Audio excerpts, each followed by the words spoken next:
Good evening, everybody, and welcome to everybody who's watching us from home as well. I'm really excited to have you all here tonight. Mike and I have been talking about trying to plan this since June when he did a similar presentation to, and we found it absolutely fascinating. As I know every single person here is absolutely a dog lover and wants to know more about our dogs. So Mike is a field representative and for Guiding Eyes and has 26 years experience in the field of trained dogs, assisting those with disabilities. Mike has worked with clients in the United States, Canada, Europe, and Hong Kong, assessing individuals for appropriateness in the use of guide dogs, as well as providing training and aftercare services for our graduates. In 2014, Mike has presented at the IGDF Guide Dog Conference in Tokyo, the International AER Conference, as well as Dogs International, and I'm very pleased to introduce Mike to you. Thank you. It's my pleasure to be here. Thank you, everyone. We will get underway here. Everyone's good?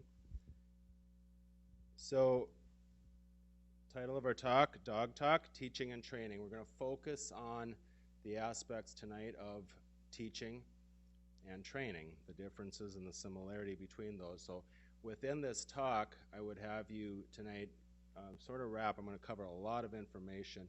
So if you will, try to kind of wrap everything around those two concepts of teaching and training as we move along.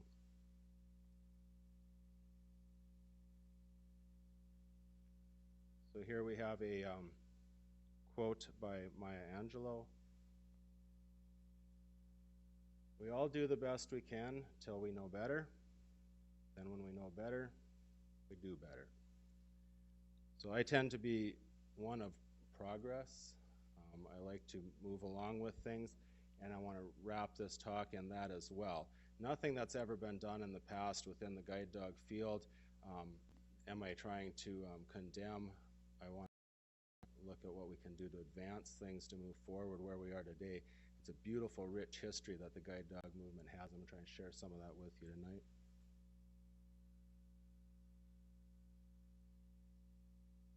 So teaching, when you look in the Oxford Dictionary, you find the explanation of teaching, to teach, is to show or explain to someone how to do something.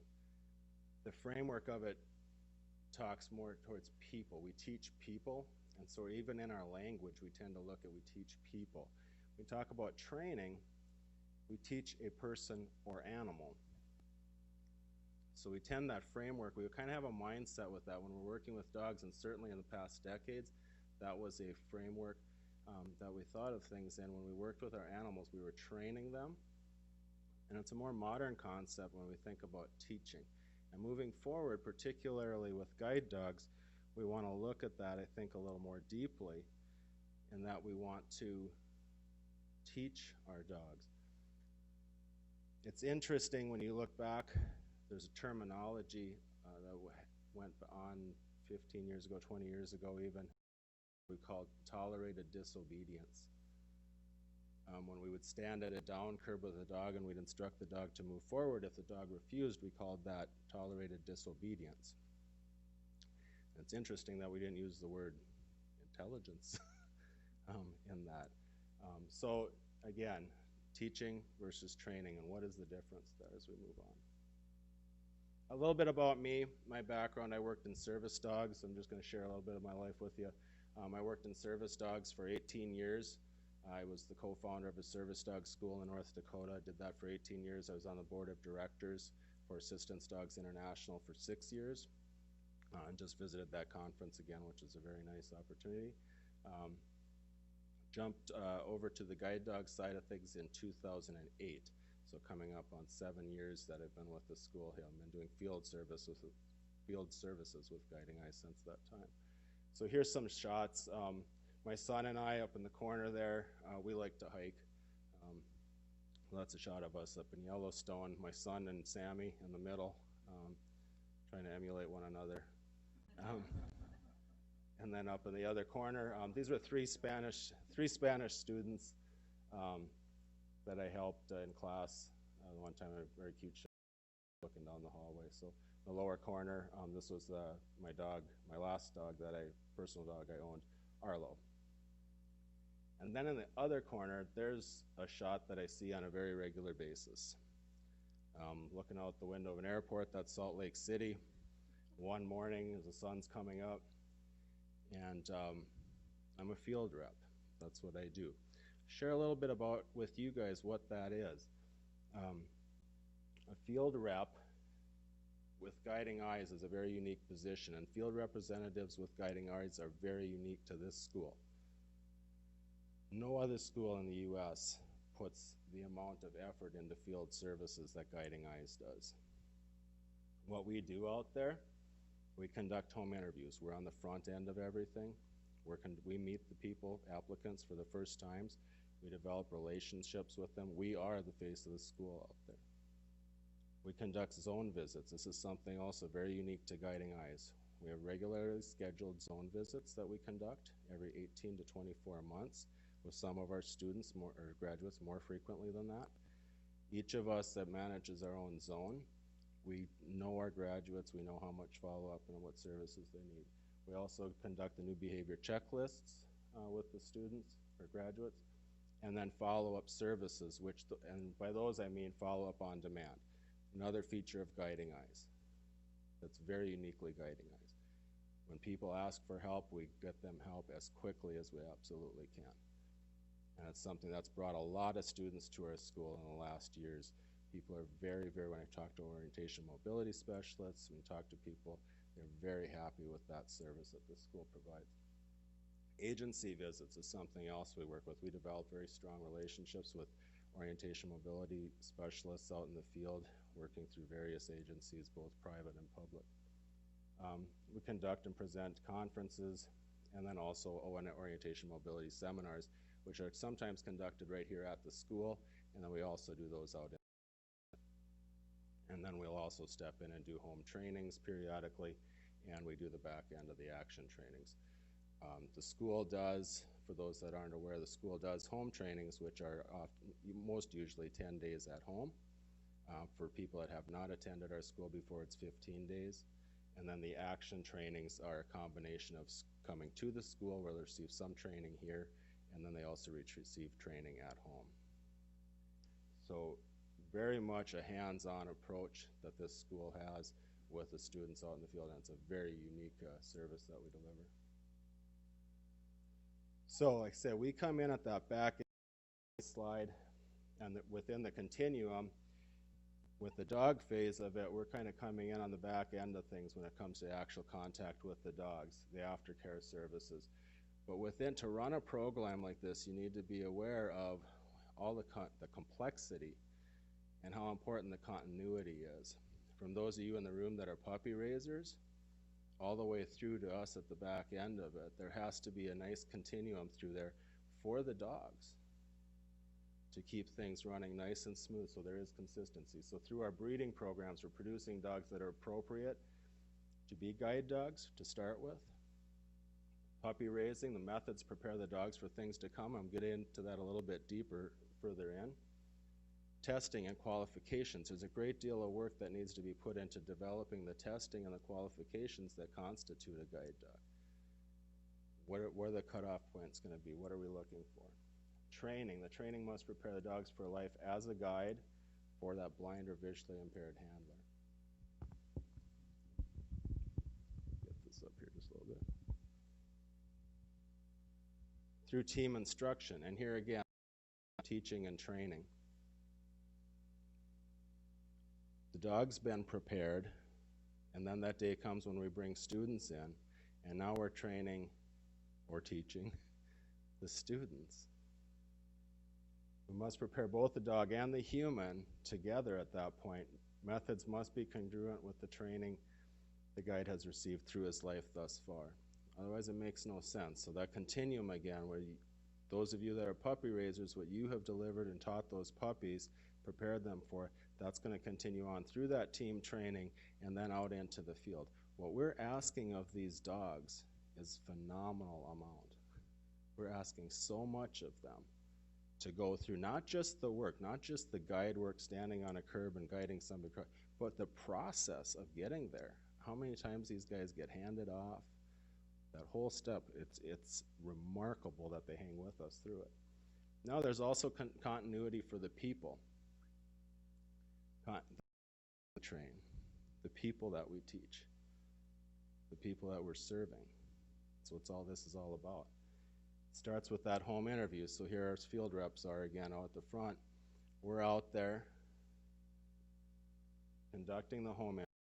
Down every person that completes an application for Guiding Eyes receives a home interview. This is part of the service that they'd receive from this school.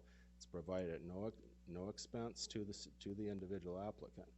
We interview a lot of people in the course of the year. Some don't get approved, but they have received that service of being able to sit down with someone from the school and discussing very frankly, is a guide dog the right thing for you? Is this school the right school for you? It's much like universities. Every school has something a little different to offer.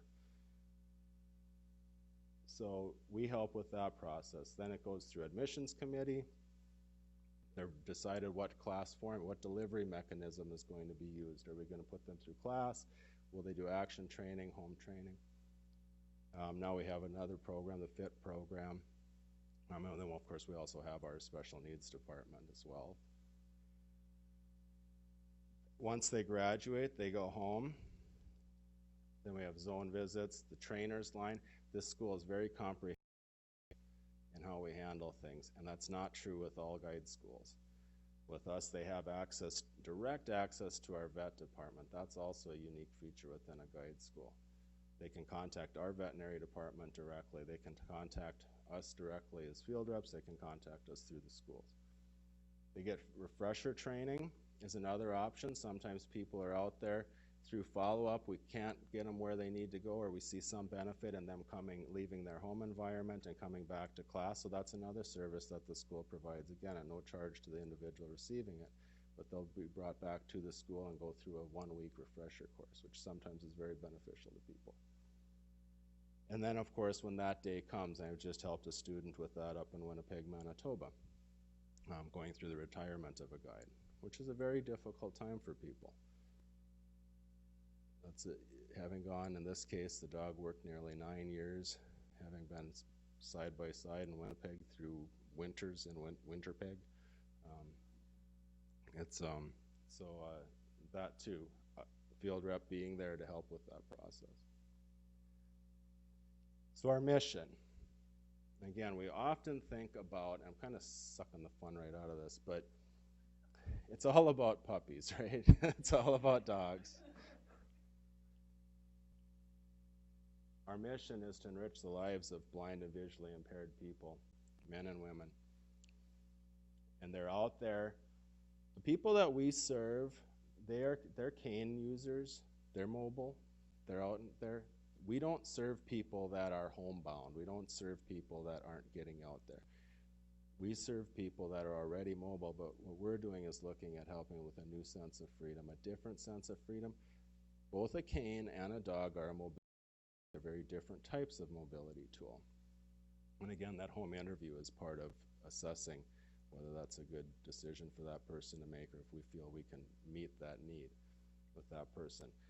But again, framing this in that context of teaching and training, that's another part of the assessment, is being able to provide the education necessary to have someone move from being a very good cane traveler to being a good guide handler.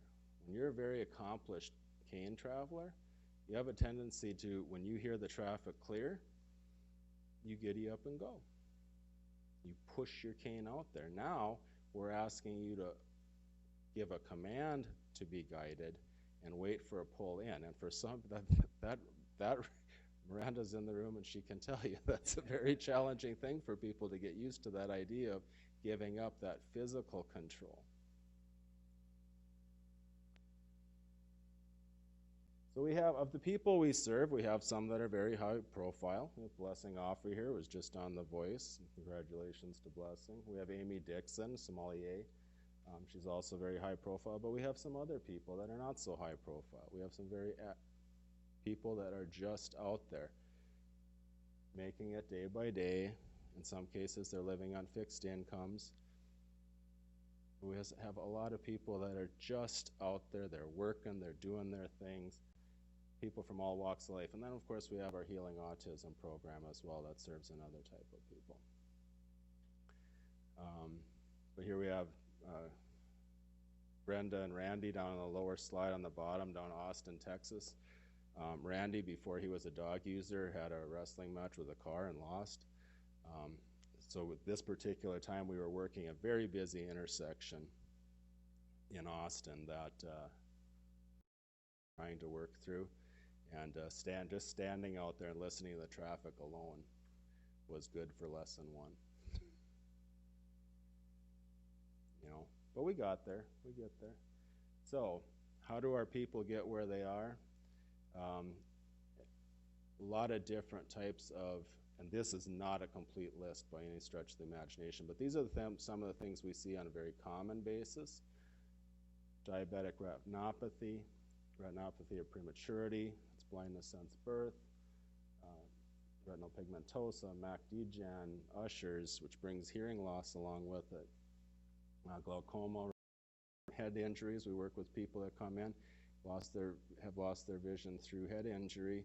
In those cases, teaching thing again different, where we have to find methods sometimes to communicate with people that may be going through their day-to-day life with a cognitive disability or learning disability because of, in some cases, people have had to learn how to walk and talk all over again from a brain injury. So through, in some cases, our regular class and other times special needs department, we are able to work with people of all different types of disability. So what this brings to the table is we've had people, when we're interviewing people that come into class, people that we're working with, some of them have had no sight since birth and they've been total all their life. And we've had others that have always had some reduced capability and they're stable right now. It's never going to get any worse. We've had those who have always had reduced capability and it's likely to deteriorate, but nobody can tell them when. We have reduced visual capability and then all of a sudden, literally overnight, it was gone. We've had people that are perfect sight, and over time, it deteriorates and goes away. And then we have people that have perfect sight, and one day it was gone. Each one of these presents a different learning challenge and a different teaching challenge for us, different emotional challenges as we move along. So as we're working with people as teachers, as trainers, this is something that we always have to keep in mind as well within this interview process and our follow-up as well. And then we all sprinkle some of this stuff in the mix. We have people that also come in with diabetes, where monitoring their blood sugars on a regular basis is something that needs to happen. Dialysis in some cases. We have people that have neuropathy of the feet or tips of their fingers. Usher's brings with it deafness, cerebral palsy, can bring mobility impairment. People will come in with restricted diets, which is something that on campus here we have to accommodate. In some cases we're not able to accommodate, and that may be the reason we need to do a home training. And then again, traumatic brain injury. So I want to shed light on a little bit of this for particularly those that are listening and those that are here in the room. The focus is so often on puppies and how do we train and how do we prepare. And there's this whole other side of it that I just wanted to shine a little light on and share some of that with you, because the people that we're serving are they're varied. It's not a one-size-fits-all. And you see people at a graduation, or you might see somebody out on the street. I run into it all the time when I'll be working with one of my students, and she's got a pinhole of vision out of her right eye, and she's holding a can up to her face and trying to read the ingredients. And somebody will come by and say, "You don't need a dog. You can see." It's like, yeah, she can. So whose bright idea was this? The idea of training dogs to lead blind people. And it actually starts, when we look back in history, it was actually the low vision and blind themselves that developed this method. And it's gone on for a very long time. Historically, it's very interesting history. You can find it. It's all over the web if you Google for it. Look in it. It's a very interesting history to look into deeper. Oops. Do that again. So this is a piece of artwork that goes back to the 13th century. Look on the bottom down here. You can see a man, 13th century, with a stiff leash being led with it by a dog. Here's from 15th century, gentleman being guided by a dog as well. So his history goes way back. We move into a little more of the modern history. We get up into 1780, which was the first systematic attempt to train dogs, and this was in Spain, or not in Spain, I'm sorry, in Paris, at the Hospital for the Blind. And this also coincided with a European movement to recognize that blind people could lead independent lives. In 1819, Johann Klein founded the Institute for the Blind in Vienna, and dogs were also trained at this school. 1914, World War I, and there's a very close relation between military actions and guide dogs, guide dog training even. World War I re-sparked interest in guide dogs due to many men being blinded following exposure to mustard gas or as the result of shell shock. Dr. Gerhard Stalling, which is a very famous name within this field. There were 100 dogs issued, 539 guide dogs by 1919, so in 4 years' time. And this is what it looked like back in 1819, a gentleman with a stiff leash being led by a dog.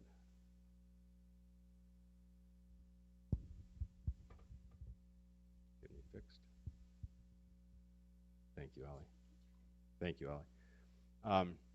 1922, the first classes for some civilian blind men commenced.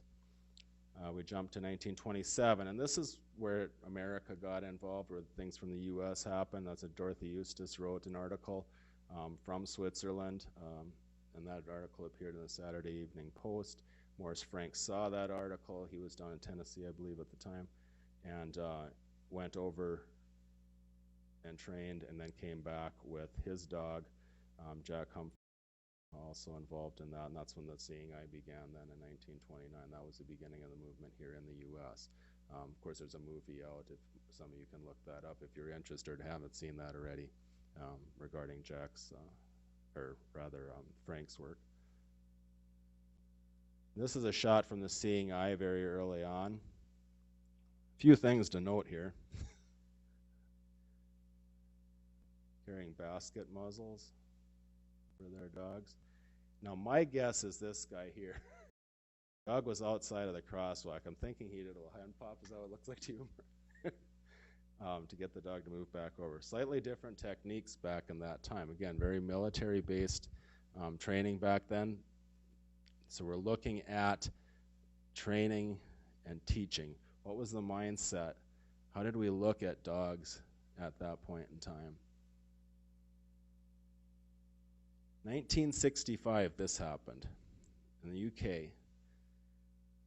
The 5 freedoms were come up with in the UK, and this basically outlined, and it kind of changed the way we looked at animals around us, and particularly those that we enter are domesticated animals. They had a freedom from hunger and thirst, freedom from discomfort by providing appropriate environments, freedom from pain, injury, and disease. Number 4 is rather interesting. Freedom to express normal behavior by providing sufficient space, proper facilities, and the company of animals' own kind. And then freedom from fear and distress by ensuring conditions and treatment which avoid mental suffering. 1965, that's not all that terribly long ago.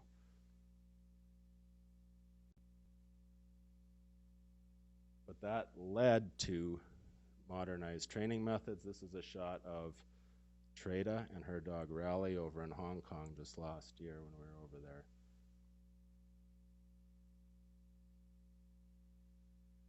So I'm going to back up even further here. Domestic dog and man, teaching and training. So you just think for a second how long we've been hanging out with dogs, humans. what would the world be like without domestic dogs and humans? What would our society be? This slide looks at the domestication of dogs. So we have here dogs looking over the hillside. Cooked meat, wheels to chase, fire to bask by. Fellas, we are done evolving. That's one theory. This goes back, this is Paleolithic era. Cave drawing that depicts dogs hanging out with people. First century Rome. It just gives you an idea how long we've been spending with dogs, how long. And these are dogs that one or another chose to hang out with us. They made this decision to spend time hanging out, hanging around our fires. That came up with the modern dog. I'm going to come back around to that again.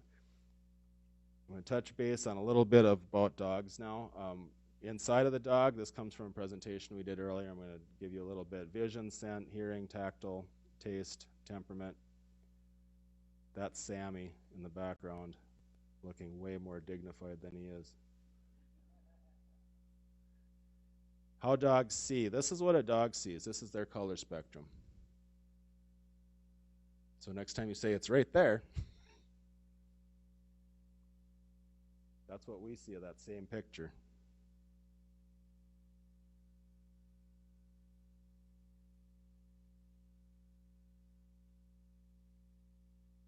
And then their field of vision,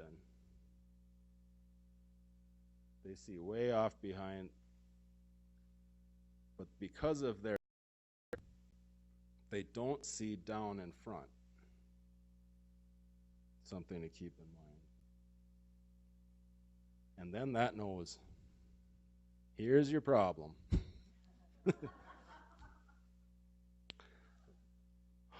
Our Labradors that we use for this job on a regular basis, good news is they only have half as many as a bloodhound. We only have 5 million. 5 million scent receptors compared to 125 million. We are nasally challenged. The smelly truth. A dog smells each and every ingredient in a stew or every particle in a room. When the dog walks into the room, he comes in here, he smells everything that's going on in here and everything that went on in here. When I walk in here, I smell the most pungent odor in here, and that's it. So for the dog, his nose is everything. What our eyes are to us, a dog's nose is to him. Telling a dog not to sniff is like telling me not to look around in a strange environment. We have to keep that in mind when we're asking of a dog when we're asking them not to sniff. Today's dogs are reliably and accurately detecting cancers, blood sugars, seizure activity, and anxiety attacks. So I was just at Assistance Dogs International where I listened to the UK group talking about dogs for diabetics. Former school I worked at in North Dakota, we worked with diabetic dogs. We were just seizure dogs as well. We were among the first to do that. It was fascinating to go back there 20 plus years later and see how far that work has come now. I mean, over in the UK, I mean, when I first started working in that area, people weren't convinced it was actually happening. There was a lot of people questioning it, and we were just hocus pocus, and we were full of it and whatnot. Now there's no question. Watching the video footage of this was just amazing. Doctors and researchers and PhDs, yeah, of course they can smell it. And they run their labs on that fact. It's amazing work that's being done. In some cases, a dog's nose is able to detect the presence of extremely diluted particles as well as, or even better than some of the scientific equipment.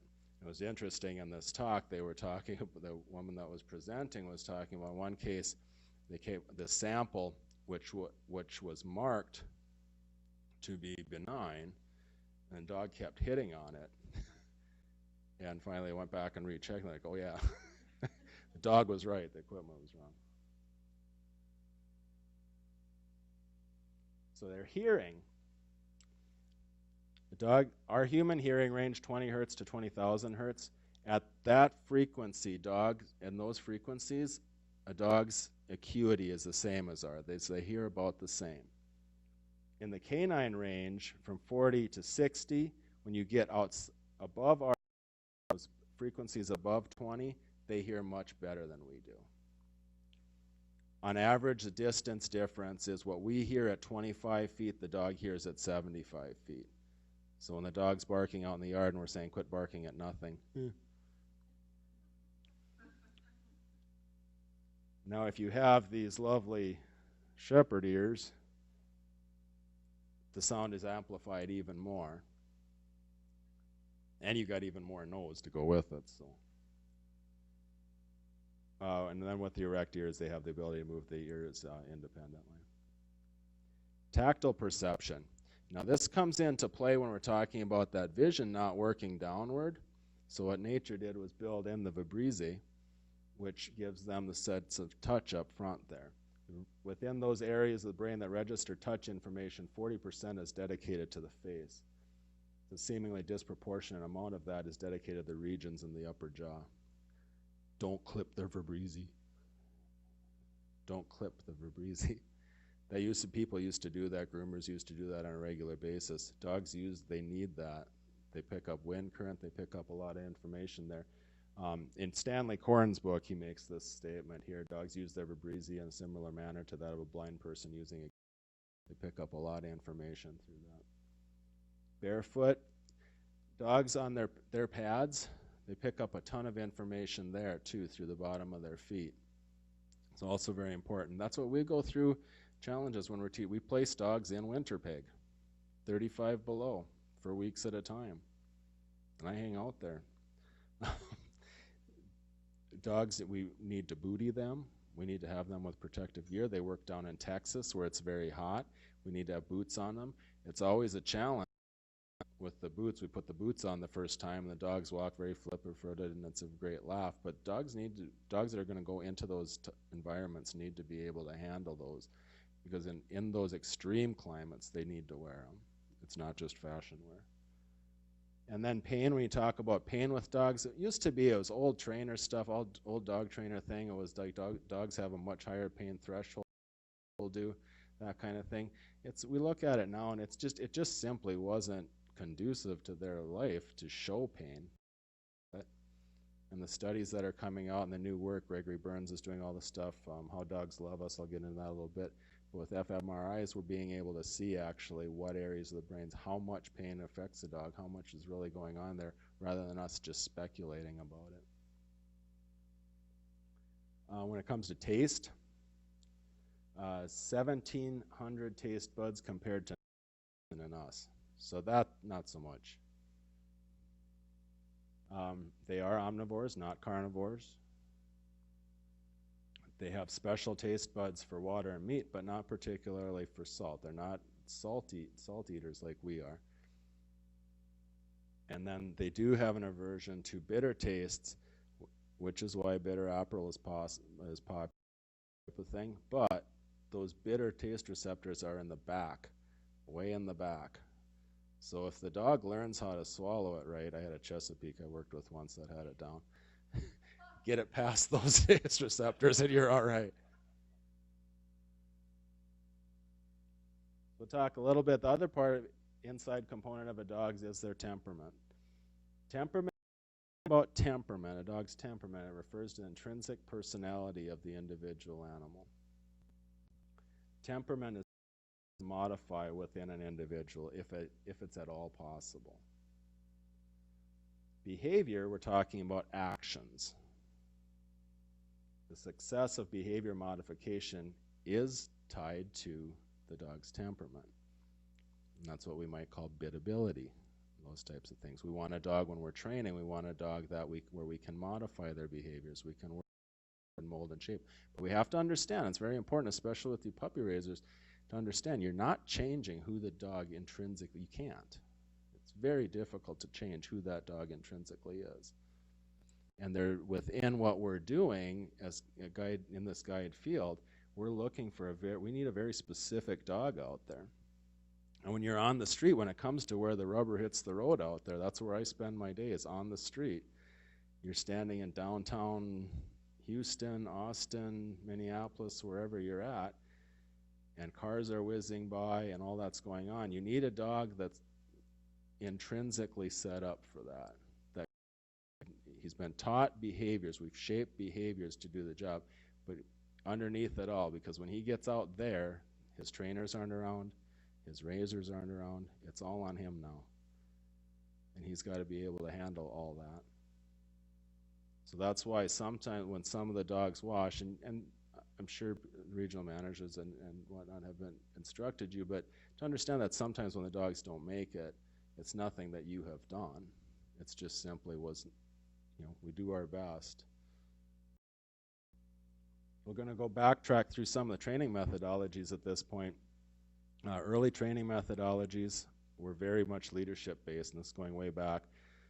It was all about, especially within the guide field in its early roots, it was military. So there was a lot of very, and by leadership, I don't want to condemn, because you do need leadership, of course, when you're interacting with a dog. When you're interacting with any student, you need leaders. But there's a difference between authoritarianism and leadership. Cesar Millan is very, he still continues on largely with that concept today. 20th century brought behaviorism. So we have Pavlov and Thorndike and Skinner, and that was the rave of the day for a good long while. And that evolved into Bob and Marion Bailey, who were the first to do stuff. That was back at Animal Behavior Enterprises. Bob and Marion Bailey worked with all sorts of animals at that time, training them for movies and shows and things like that. Gary Wilkes, Karen Pryor, they came along later, and then they're, of course, the ones that popularized it, marketed it, and made clicker training into what it is today. Other people that are very influential throughout some of the same time period, it overlaps with Pryor and Wilkes, Temple, Grandiny, and Dunbar, Sarah Wilson, Alexander Corrin, all of these people, very good to know of them, who they are, and what they talk about. I'm not, as a trainer myself, I don't tend to worship at the altar of any particular anyone. You find what works and what fits, and we have a very unique situation here where it's one thing to just, if I'm training a dog to do be my own pet, or me, that's one thing.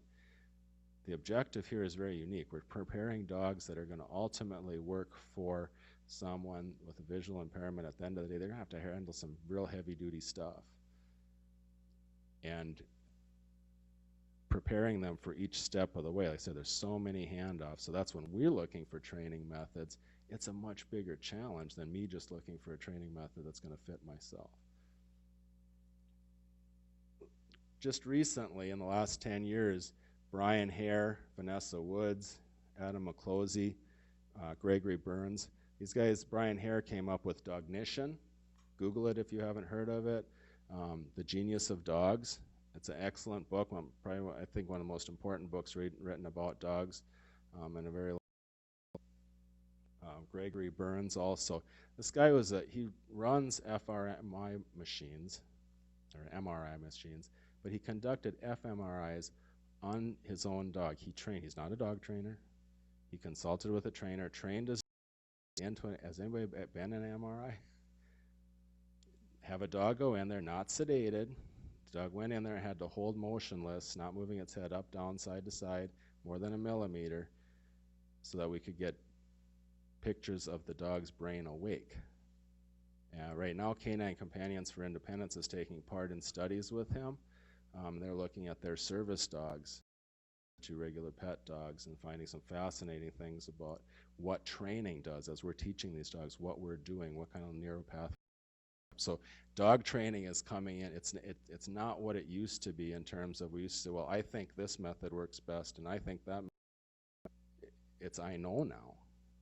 I mean, we're going to have the ability to look at some really hardcore things pretty soon. It's a really exciting time to be involved in the field of dog training and to know what it is that's going on in dogs' minds. So just to kind of frame, there's two methods basically of influencing behavior. Compulsion is the action, a state of forcing a dog to do or restrain itself from doing an action. Examples are physical prompting, alpha rollover technique, physical punishments, puppy push-ups. These would be compulsive techniques. So for instance, if I'm going to teach a dog to come using a compulsion, I would have the dog on the leash 8 feet away from me. I would have a tether on that dog. When I say come, I would pull the dog, reel the dog in, I'm compulsing him in. I'm making him do it. I'm not giving him a choice. Using inducement, an action that persuades the dog to do it on his own. So these are techniques like behavior capture, which is basically what clicker is, lure training, shaping, redirection. So when you're interacting with a dog, when you're trying to train or teach him something, and to me, so the difference in my mind between teaching and training, if I'm training, I'm not fully explaining the lesson. To me, when I'm training, I'm just simply, if X, then Y. No any more than that. When I'm teaching, I want a deeper understanding. What was once maybe called tolerated disobedience. I want a deeper knowledge. So when you're interacting with a dog, you're using one of these. So be aware. That's something when you're interacting, we want to be aware of what we're doing. Are we compulsing? We should always be aware entering into any interaction with the dog of what it is we're doing. Just to review behaviorism, many of you have heard this in college, but behaviorism, a behavior followed by reinforcing stimulus results in an increased probability of that behavior occurring in the same as adversely true, a behavior followed by inverse stimulus results in a decreased probability of the behavior occurring in the future. Interesting tidbit, Skinner was not a big proponent of the use of aversives, not because of ethics, but because they simply didn't work. He didn't find them useful in the long term. This is framed when you're talking about teaching. So when you're interacting with a dog, in our realm, you have two phases. We're teaching a new skill, and then once the dog knows it, then we kind of put it into another phase, and it's important to distinguish that too. We're teaching, and then we're rehearsing skills. So when we're teaching, what Skinner was talking about here was when you're teaching. When you're teaching, you don't want to have aversives in there because if there's negative associated with the dog's not going to do it. Now, you may have to use some aversives over when you're rehearsing to steer things back, or if you're finding that you need to use a lot of aversives, you may have moved things from the teaching column too soon into the rehearsal column and may need to move things back. Clear as mud. Just to review classical conditioning, these terms, the terminology gets thrown around a lot, and particularly that word right there, the positive reinforcement. When we use that word, it doesn't mean anything emotionally positive. It's presence of. That's all it means. So when we're talking reinforcement, that's the presence of a reinforcer. That's how there can be positive punishment. People oftentimes get confused with hear positive punishment. They're like, how can punishment be positive? It's the presence of. That's all it means. Negative reinforcement, that's to withhold or withdraw the treat or verbal praise. And then a negative punishment, withhold verbal. There's old method of teaching retrieves, still used by some out there. But to teach a dog how to retrieve an item, the ear pinch, the forced ear pinch, used to be a method used many, many years ago. It was very popular, particularly with hunting breeds. You'd pinch the dog's ear until he yelped, and when he yelped and opened his mouth, you shoved the retrieve item in his mouth, and then when he took the item, you let go. Then he learned by taking the item, the pain went away. So the clicker, we've been experimenting with this thing, as puppy raisers and others know. We've been working with the clicker and finding where does that fit into our world. And we have found that with targeting it works. We're finding with some places it's not incredibly beneficial, but we're kind of swinging, the pendulum's going to kind of swing and find its way to where it needs to settle. Clicker, with targeting, it's really beneficial. And here's out in the field, here's an example out in the field where I'm using the method to help a woman she wants to find a bench. So in this case, we go up to the target and we click and treat at the target. We chum at the target. Chumming is the word I use for it. We can also attach a target bell.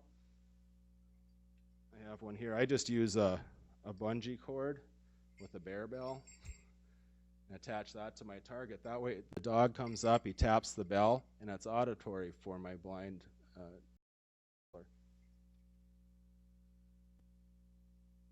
So then we back chain. We come up to the target.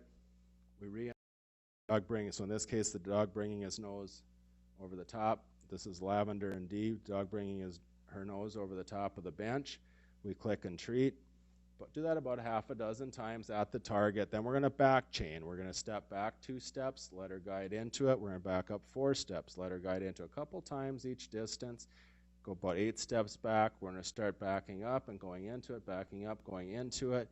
Not going to overdo it. I don't want to wait till the dog's done. I want to end this session before the dog's over it. That's very important. Then I'll come back to it. Just let it stew overnight and then come back to it the next day. 9 times out of 10, the dog's going to come down there and see that and zoom right on into it. Down here at the bottom, another use of this. This is a downhill slant here coming down in the bottom photo. And this team moves at about 3.8, much faster than they're jogging. And so as they come down here, they're coming up to that stairwell. And so Lavender, she sticks her landings. So she comes in and it's boom, boom, her feet stop. And so she's got this much taller human on 2 legs walking next to her. So the danger is there. She comes in there and stops. She's going to send her person flying down the stairs.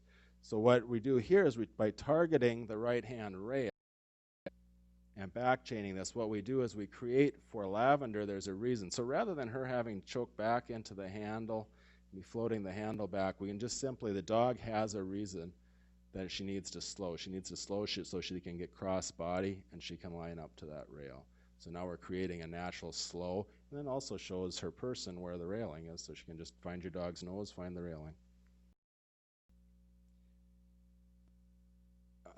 Handlers, one of the problems we run into with, especially with street crossings, is with handlers preloading. They want to make sure they got that treat ready, which isn't that important. As long as your marker's there, you're fine. Take all day to get the treat. But people will try to preload. So for instance, as you'd come down that path, if you reach over and you grab that treat, now what happens? Now you got your dog curling across the front of you. So that's one of the areas we do run into problems, is making sure people understand the method very clearly. And then some handlers just plain struggle with the methodology conceptually. Some people have a really tough time with it. I've had people aim the clicker at the dog and just click. And for some people, it's just a hard concept to get. So in those situations, it isn't particularly helpful. But for those that get it, it's a wonderful tool. Some of the challenges with it, there's really quite a bit of unbiased research on it. We don't know for sure. Are verbal markers just as effective as mechanical markers? Some trainers and students have a difficult time understanding and implementing the concept, as I said. Those over-justification effect. And this is what happens over time, where motivation and drive is reduced in the dog once the reward is taken away. And that's something with the concept is challenging, because once you create in the dog, he expects this is going to happen, this is going to happen, this is going to happen. And we know that intermittent reinforcement through Skinner's work is a very powerful tool, and the most powerful of tools. But when we get too intermittent, then all of a sudden we start losing drive, because the dog's like, well, what's my motivation? He's like a spoiled actor. He doesn't know. So in those situations, and this can be, and it's a serious challenge again up in the Northland. When it's 35 below, nobody's real big fan of taking your gloves off to reach in and get a treat. It's like, really, can't you just go another block? So that does come into play as well. Reinforcement schedules need to be found per dog. It's not a one-size-fits-all. I've been clicking for 20 plus years. I was doing service dog clicking after I saw Gary Wilkes' seminar in 1991. We taught dogs how to open doors, drawers, cupboards, cabinets, turn on and off light switches, elevator buttons, and all sorts of fun stuff using the clicker. It is a powerful tool, but it can be a pain if it's not implemented properly. And reinforcement schedules per dog need to be figured out. Not every dog's the same. And it can, when you look at researchers, when they're using variable, and Gregor Burns' book, he alludes to it, they always use a variable reinforcement schedule. They determine the most effective schedule per dog when they're working with.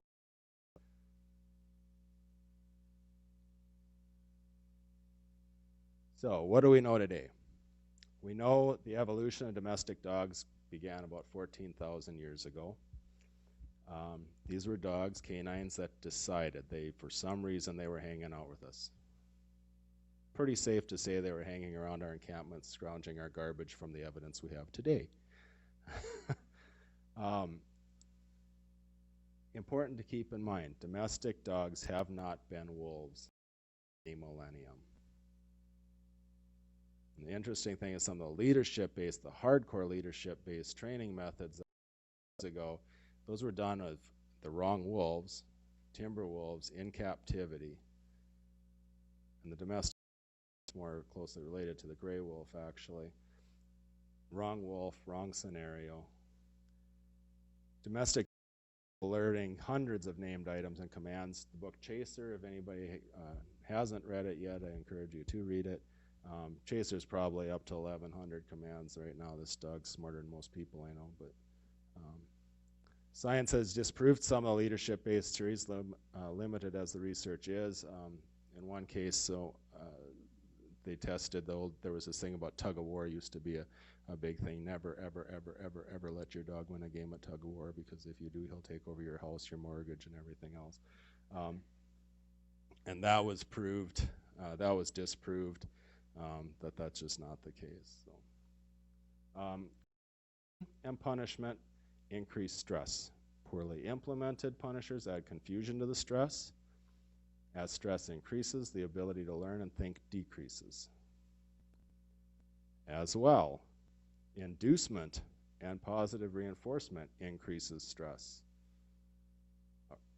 Whether inhibited or activated, stress is stress, and it decreases the ability to learn.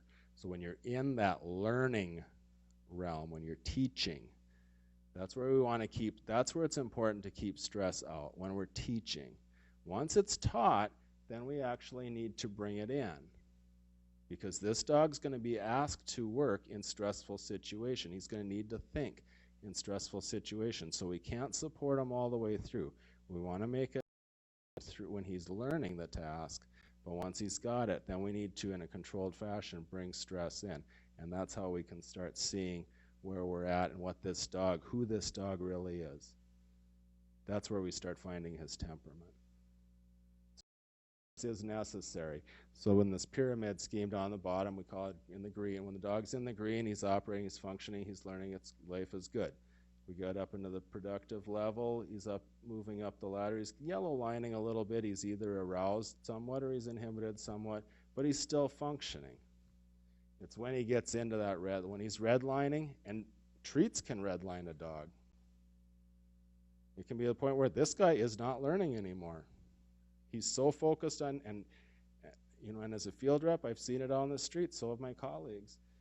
Where the dog leaves the down curb and he's so obsessed in getting to the up curb, not for the sake of arriving safely at the up curb, because he understands the concept of arriving safely at an up curb, but because there's a treat over there.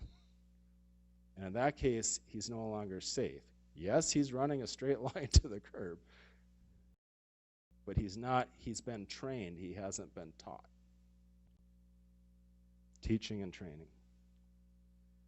Some of the things I see out there, most of it's awesome.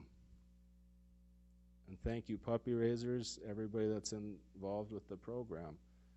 Most of what we see out there is really decent. I've got my team, Randy and Brenda, up here, just got married a month or so ago down in Austin. And then we've got up in Aurelia, Toronto, there was a bit of snow on the ground. Down here we've got Edmonton, Aberdeen, South Dakota over there. A lot of really nice teams out there doing really well. Good dogs doing a nice job. We do have some things we need to work on, and I'll share that with all of you. In general, we have had softer dogs over the years.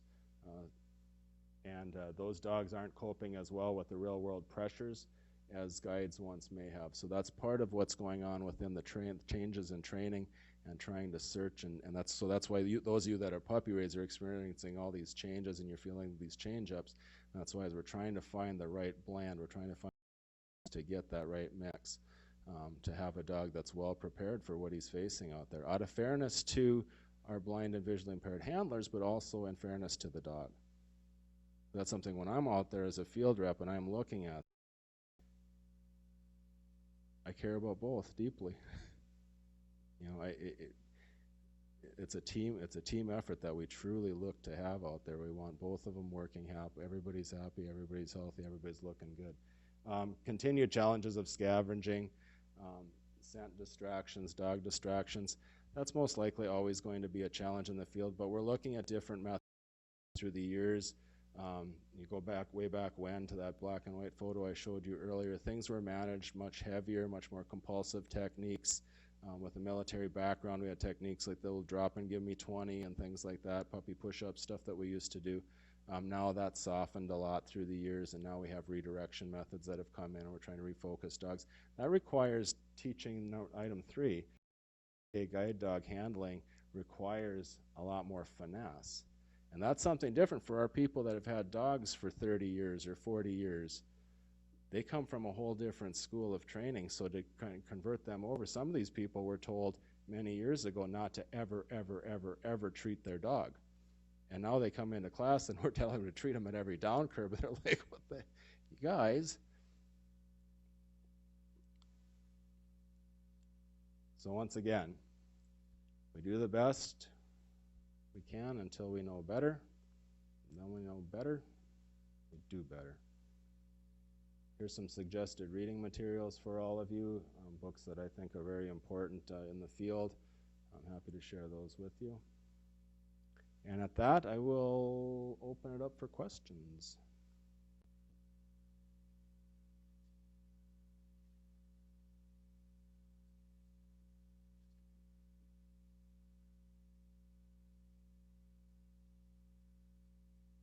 That would actually be a better one for Miranda, the FIT program. I'm going to actually defer that to Miranda because I believe she probably knows much more about the details of it than I do, and I don't want to misexplain it. So with that, I welcome Miranda.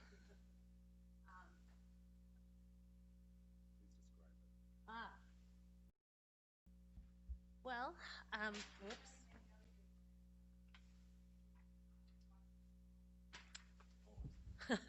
My name is Miranda Beckman, and I am a class supervisor at Guiding Eyes for the Blind. The FIT program is short for Flexible Initiative Training, and Guiding Eyes has, over the years, developed several different programs to best service our graduates or potential graduates with our guide dogs. We were the first school to have a dedicated special needs program for people who had additional challenges on top of just being visually impaired, who could also benefit from the use of a guide dog. Our setup is generally the training takes place in White Plains, New York. It's an average sized city. Not all of our clients need to work in an environment like that. And this program just opens it up for us to be a little bit more flexible with our schedule in the areas and the environments that we work in. It's actually under a little bit of a process of evolving into what do we really want this program to become, but FIT does stand for Flexible, Individualized Training, and it's a way, we hope, for our program to help us reach out to clients that can still benefit from it, just might not fit into our general class program.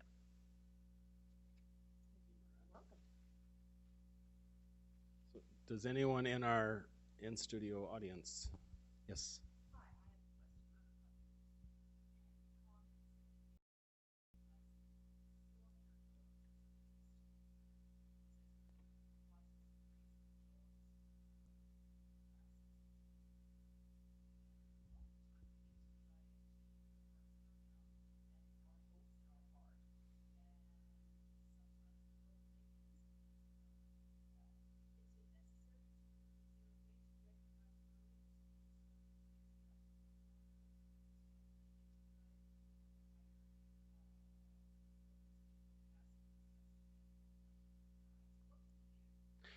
Well, and with there, that gets back to temperament and behavior, because if the dog is, and they, I mean, that's something they work at within the puppy program now, and that's in constant flux, as you know, and they're constantly trying to answer that question.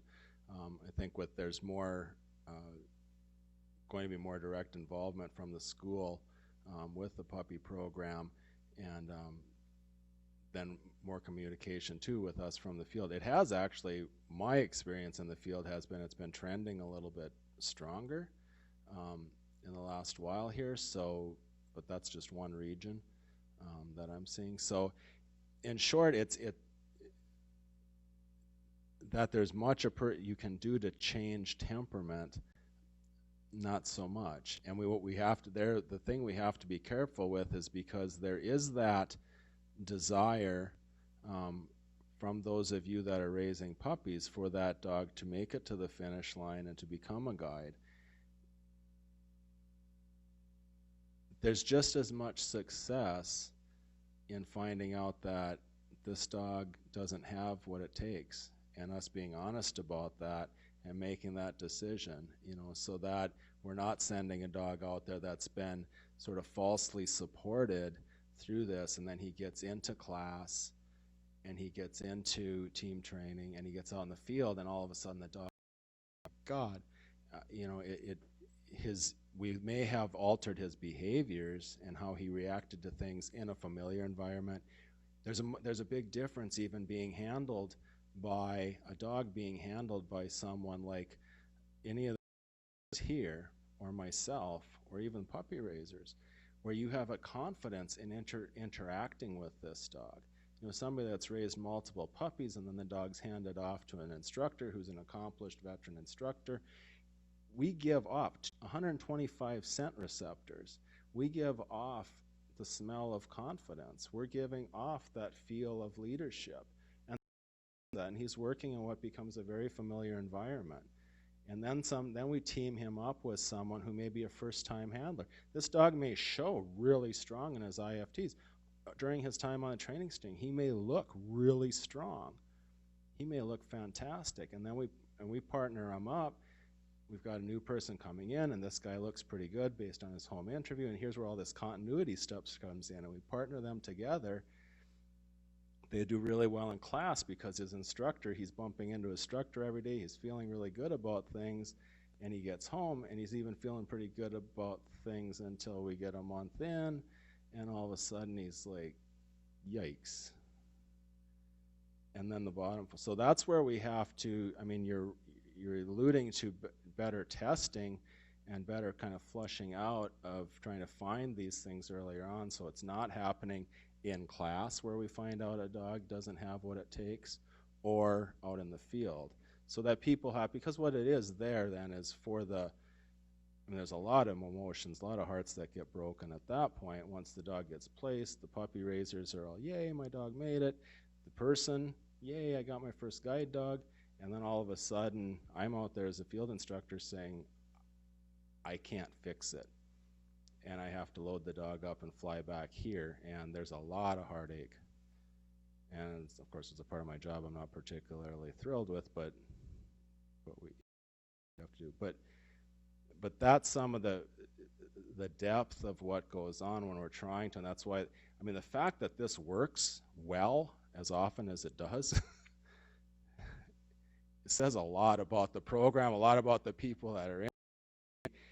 What we're trying to do is, and that's what I was trying to portray in this presentation, what we are undertaking, all of us, but everybody from the puppy raisers on through, and what we're asking of these dogs, it's a huge undertaking.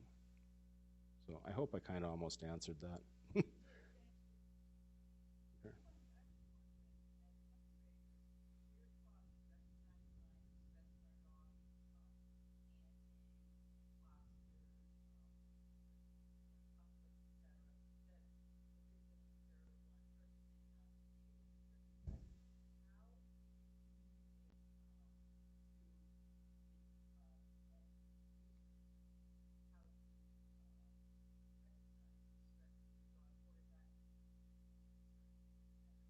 Oh, it is. It is.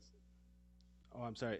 The question is, how do we teach, in short, how do we teach the blind handler how to recognize stress within their dog?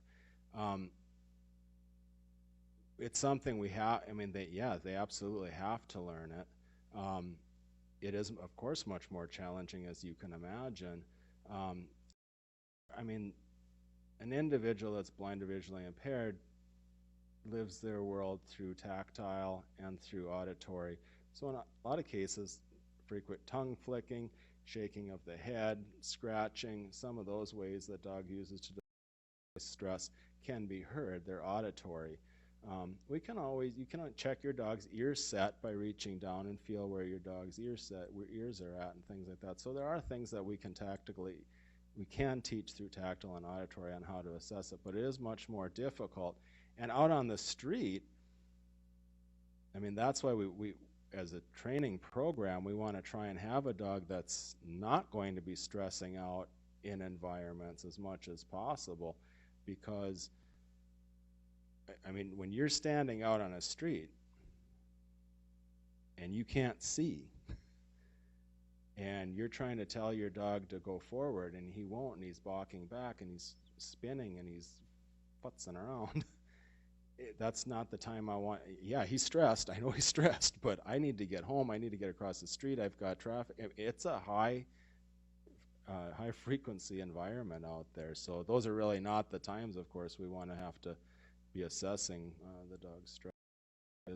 But it is real. I mean, and in class we do what we can, and the trainers will point out, the instructors point out in class, your dog is stressing right now, and they'll show signs. Your dog is displacing, and that sniffing.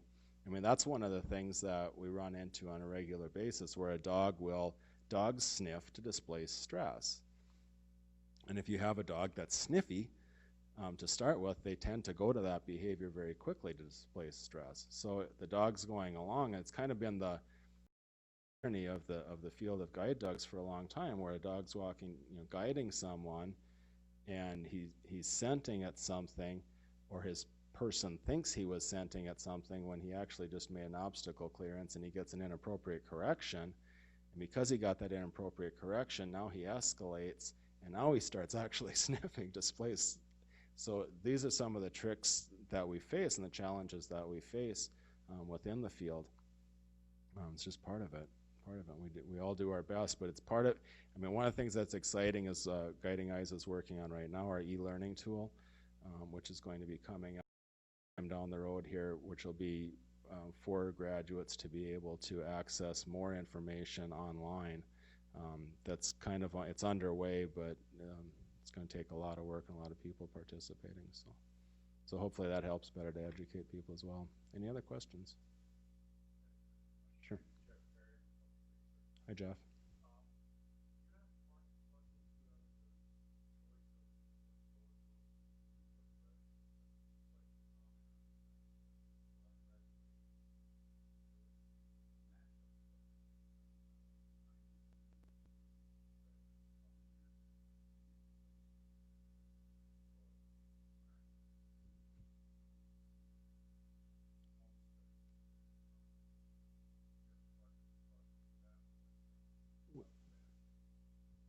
Yeah, regarding the questions basically regarding the field representatives' input into the matching process, and we do. That's part of the advantage of our school, how we conduct things, and a good number of the schools do home interviews, although some do just have people submit a videotape.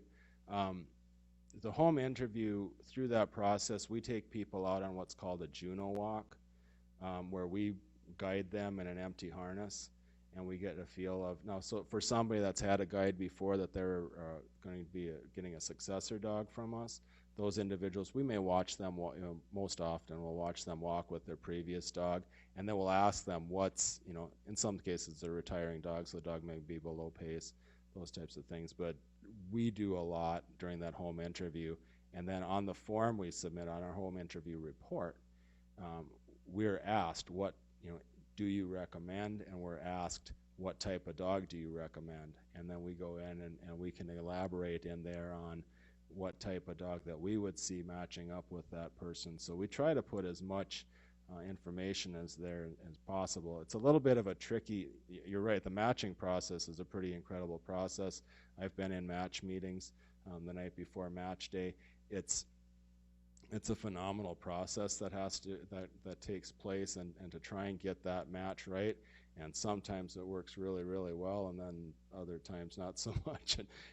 But we always put our best foot forward on the effort. But yeah, the field reps do have a good amount in that we try to put forth. And the more the instructors, class supervisors, like Miranda's nodding her head, the more information they have as they're trying to prepare for their class, the more information they have from us on what type of dog, it's very helpful to them because they haven't met this person. We have, so they're relying on our input. We were the ones that, and all we get is that snapshot. We get 2-3 hours with this individual, so it's a very quick snapshot we're getting of that person and trying to imagine what type of dog we see working within them. But we each have our job because we're good at jumping to judgments, I guess. Any other questions?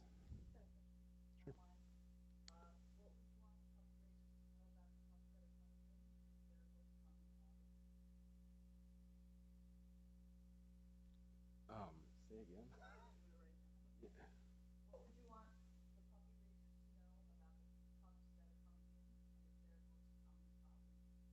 Most common problem about pups coming into training?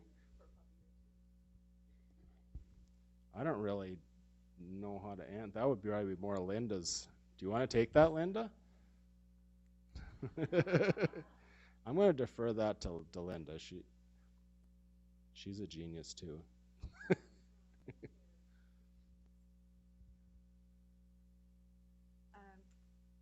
Hi. So I think the puppies coming in, things that I, for example, read every single final evaluation that puppy raisers submit. And when we see that there may be house manner problems with dogs, that's huge for a visually impaired person. And body sensitivity is another concern for them, because our visually impaired clients, graduates, need to be, they're by nature very kinesthetic. So not having really worked on it, and some of it's genetic, but not working on really helping the dog get through some of those things. And also it's stressful for the dog when they come in and they're having their vet exam, clipping nails and all those kinds of things. So I think, though, the biggest focus that we are concerned about is house manners. That when a puppy has scored something when they're little babies, it's really hard to fix that, and it takes a lot of vigilance on the part of you, all of our puppy raisers. Mm-hmm. Yeah, and I could add, with house manners is huge. I can think of one instance that I was involved in where this was an awesome guide, really awesome guide, but house manners were horrible, and that negates everything. If you can't, because the choice is, this dog's is this dog gonna have to spend all his days living in a kennel cab or being on tie down, just so that this person can get the guide they need. So so that the house manners are, and that's something that here as instructors, once the dogs clear IFT and they go onto a string, there's not much opportunity to clean that up. There's just not that much opportunity to fix that. Here at the school, they're going to be in their rooms, they're going to be on tie down, and they're going to be in the kennel and stuff, so it may not even come to the surface then. I know I can think of another instance where someone, 6 weeks before she cooked a meal in her apartment because the dog couldn't settle while she was pulling food items out, so she always had to have the dog either with her, and she felt bad about tethering the dog, so she just ordered out all the time. And I came in for follow-up, and I'm like, no, we can fix this. So.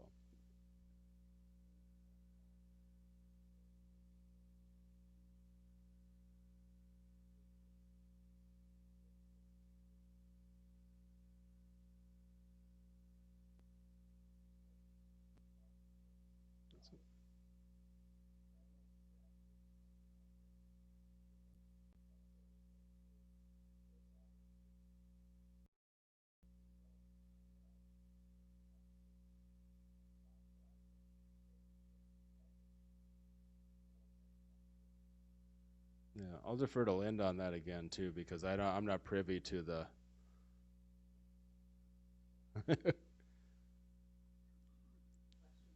Yeah, I'll have Linda repeat the question. So the question is there a way to assess the dog's medical situation for dogs before they come in when you've had them for a long time, as far as puppy raisers? So a concern about that. And we do a lot of that. We do, in terms of breeding, we've been able to really have a very positive impact on hip and elbow dysplasia on our dogs because of our genetics and Jane Russenberger. And some things you can't detect. Some things we're hoping that can get cleared up, like, for example, skin allergies. Sometimes it may be something in a raiser's home. The vet department, our veterinary services are so on top of things and very available for puppy raisers when things are coming up. So it's not probably 100%, but certainly with a great deal of attention, because having a puppy raiser raise a dog for that full amount of time is huge, very valuable resource to our organization, and we don't want to waste that at all. So does that help, Mitch? No? Okay, moving right on. We do have an online question from someone regarding the home interview process and aftercare for the Hong Kong graduates. The Hong Kong project is a limited project that we did to help the Hong Kong Guide Dog Association get up and running. And how that worked was through Australia, they provided a gentleman there, veteran instructor, provided the home interviews and conducted that process along with their helping them train in on how to conduct home interviews. And then now Brian Francis, who is from the UK and Canada, and lastly from Guide Dogs, there as the head of the Guide Dog Hong Kong Guide Dog Association, and he conducts all the aftercare. They do keep in us if there's any problems. Though we do still retain, as we do with our dogs, we do retain ownership of those dogs and do have an interest in that. We just placed another 2, so there's 6 in total, and the agreement is that is the completion of the agreement, that we're helping them to get their program started by getting those first teams off the ground. But now they will be able to start providing their own dogs beginning next year. They'll be placing their own dogs. So ours was just, the Hong Kong project was just a very limited project to help another country get guide dogs going up and going in their country. So are there any other questions? So with that, I believe we will conclude. I want to thank everybody for coming. I hope you found it informative. Thank you, Linda. Thanks. Well, thanks, Mike, for coming all the way from North Dakota. Actually, you were in Canada? Is that what you said? So he's been traveling a lot. Anyway. Oh, is that what it is? He brought his Canadian accent from the last trip. Anyway, thank you all very much for coming, being in person, and our home audience. We really appreciate it, and we look forward to letting you know about our next webinar. So thank you, and have a great night.